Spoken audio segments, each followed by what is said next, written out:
अरे जैसे छोरे सावा छोरा आवा सही तो छोड़ के देखा।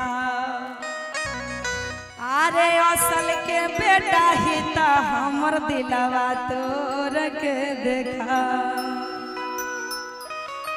अरे जैसे छोरे सावा छोरा वो सही मुँह मोड़ के देखा।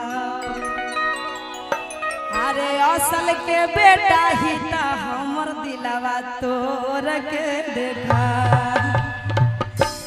बाबू जेल के हवा खिला दे तो एक बार दोसर छोरी पटाए के तो देखी कि जैसे छोरे सब छोरा वो सही तो छोड़ के देखा। अरे असल के बेटा ही तो हमर दिलवा तोड़ के देखा। अरे असल के बेटा ही तो हमर दिलवा तोड़ के देखा। जैसे मोरे सब छोड़ा वो सही मुँह मोड़ के देखा। जैसे मोरे सब छोड़ा वो सही मुँह मोड़ के देखा। अरे असल के बेटा ही तो हमर दिलवा तोड़ के देखा। अरे असल के बेटा ही तो हमर दिलवा तोड़ के देखा।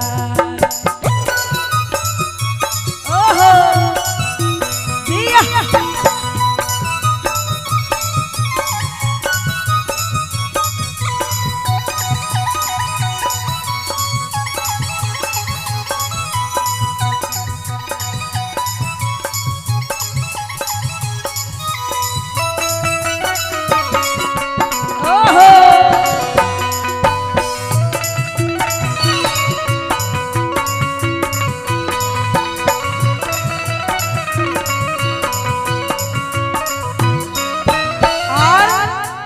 भैया इसका आवाज डाउन हो जाता है बीच बीच में, थोड़ा उठा के रखिएगा इसको, ठीक है ना। और कहती हैं मिहिनट में देव हम घमंड तोहर झार रे।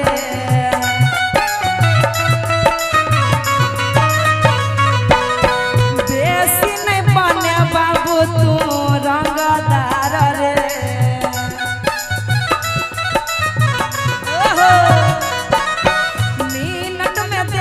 हम घमंड तोहर झार रे। बेसी नहीं बने बाबू तू रंगदार रे। और दोसरा छौरी के चूल्हा में जलवाना झोंक के देखा।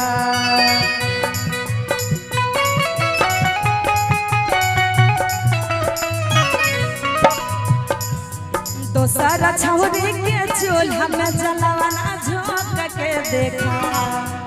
असल के बेटा ही तो दिलवा तोड़ के देखा। अरे असल के बेटा ही तो हमर दिलवा तोड़ के देखा।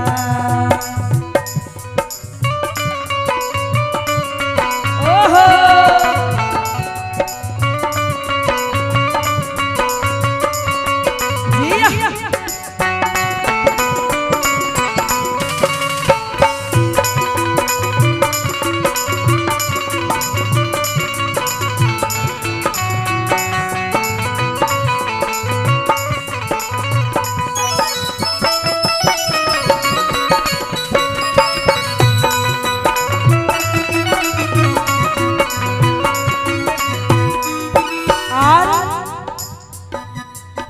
दिलवा के जे तू खेलवा ना समझबे।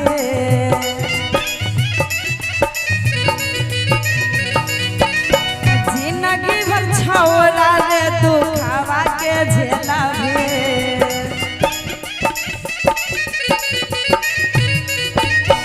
दिल के तू जब खेलवा ना समझबे। जिंदगी भर छौरा रे दुखवा के झेलबे। जैसे छोरे सब छोरा वो सही तू छोड़ के देखा।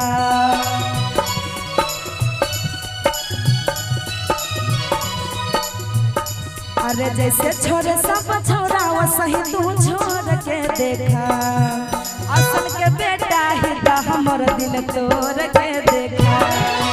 असल के बेटा ही तो हम हमर दिल तोड़ के देखा।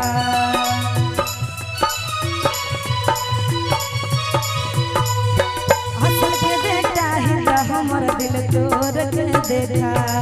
अरे असल के बेटा ही तो हमर दिल तोड़ के देखा। असल के बेटा ही तो हमर दिल तोड़ के देखा। असल के